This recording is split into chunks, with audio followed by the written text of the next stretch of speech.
I'm Marna. This is the Dolls Rescue Channel, and along with J Dolls UK, we have a theme this month for Dolls Gone Goth, and that is Goth at the Sea.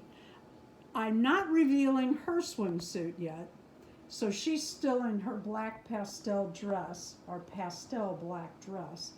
But Opal, who has rainbow hair, her little sidekick, is ready to go to the beach, rainbow and a pot of gold. She needs to be careful, or she's going to be like Elaine Bennis in the Christmas card.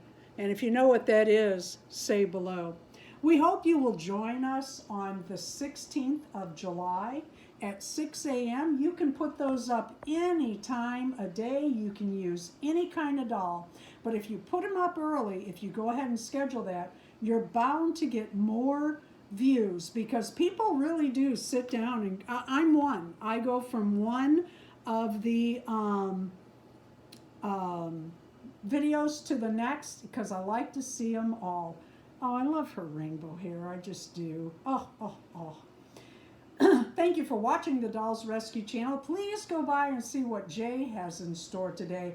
Her link is in the title and in the description. Thank you, Jay, and thank you for everyone who makes Dolls Gone Goth so much fun each month. Please leave a like, a comment, and subscribe.